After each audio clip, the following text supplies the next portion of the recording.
महाराज जी, अगर खाने पीने की बात किया जाए तो अब तो नागा साधु के पास भी अगर भी नहीं, देखिए हम लोग दुकान का बनाया हुआ कोई चीज नहीं लेते, दुकान का, बाजार का, या किसी माँ बहन के घर का हम लोग पाते हैं। जैसे आपके घर से एक मुट्ठी आलू लिया, 2 आलू लिया, एक मुट्ठी चावल लिया, तो डाल लिया, हम अपना ही बर्तन में, अपना ही धुनी में, अपना ही हाथ से या अपना ही साधुओं के हाथ से बनवा के भगवान को भोग लगवाएंगे, जिनके गले में कांटी ये होता हो।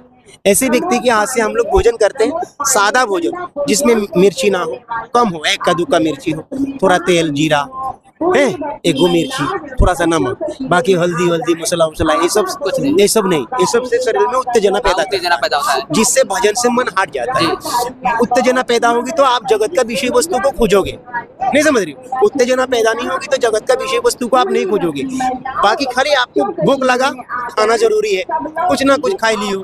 जब आपकी मन इस परिस्थिति में आ जाएगा तो आप भगवान की भक्ति की लाभ किए हो मान लो, और आपकी मन इस परिस्थिति में नहीं है, मन भाग रहा है, यो खाऊं, ये खाऊं, ये इधर जाऊं, वो करूं, तो आपकी मन भगवान की भक्ति में, भाव में, सेवा में या साधना में नहीं है। आपकी मन साधना में, भाव में तभी रहेगा जब आपकी मन में कुछ नहीं चाहो। कुछ नहीं चाहा तो आपने बहुत सही बात बोला है। लेकिन इसी महाकुंभ में देखने को मिला है बहुत से सन्यासी या नागा साधु या साधु संत महंत जो भी बोला जाए, बड़े बड़े गाड़ियों से घूम रहे हैं, अच्छे मोबाइल लेकर घूम रहे हैं, आगे पीछे पुलिस वाले घूम रहे हैं, तो वो सब मोह माया नहीं तो बाबा जी क्या है? जैसे हमारी गुरु रहा है, हमारी गुरु का 27 बीघा संपत्ति है, 1200-1300 चेला और भगत है, साधु से लेकर के आप जैसा भगत 1200-1300 है। तो वो व्यक्ति अगर 2-2 हजार रुपया भी सब गुरु के नाम पे देगा, कितना पैसा हुआ?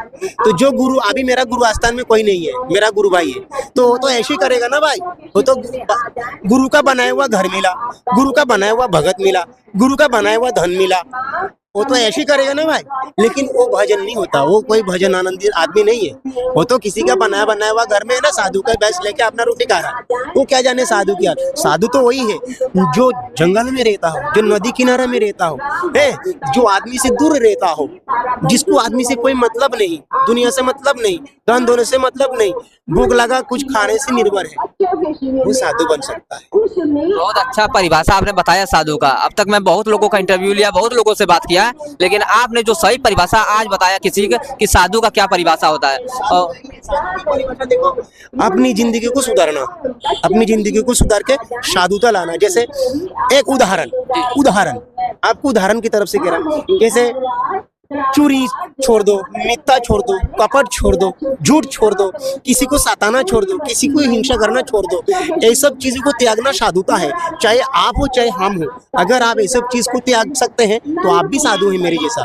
खाली आप तिलक चंदन लगाने से साधु हो जाएंगे नहीं, भगवान देख रहा है कि तेरे दिल में ये भावना है तो तू सच्चा आदमी है, तू मेरे को प्रेम करने वाला है, नहीं समझ रहे हो, सच्चा आदमी है। तो जो सच्चाई में चलता है वो साधु ही है, नहीं समझ रहे, सच्चाई में चलने वाला व्यक्ति साधु ही है। एक आप साधु को पेट भराता है भगत। आप जैसा कोई भाई बंधु दान देते हैं ना, हम तो कमाते नहीं है, तो हमको जो दान देते हैं कैसे देते हैं? कोई हमारे स्वभाव चरित्र को अच्छा लगा, या तो हमारी हाथों द्वारा उनकी उपकार हुआ है, उनको विश्वास जागा तो ही देगा, नहीं समझ रहे, विश्वास सबसे बड़ा है। तो सुनिए, तो हमसे भी बड़ा वो आदमी हुआ जो आदमी काम, क्रोध, लोभ, घमंड को सब अपने अंदर कंट्रोल करके बाबा के ऊपर विश्वास करके बाबा को 10 रुपया रोटी खाने को देता है, वो कितना बड़ा हुआ, नहीं समझ रहे। तो साधु के लिए भगत भी बड़ा है, नहीं समझ रही, हमारे सामने भगत सबसे बड़ा है, नहीं तो हमारी रोटी कहाँ से चलेगी, हमारे घर कहाँ से चलेगी, नहीं समझ रहे। अंत हम भी वही भगत को चुनते हैं जिसके मन में ऐसी भावना और जिसके मन में काम, क्रोध, लोभ, घमंड, अहंकार, चोरी चमारी करने की इच्छा, वो क्या भगत बन सकता है? वो साधु का सेवा कर सकता है?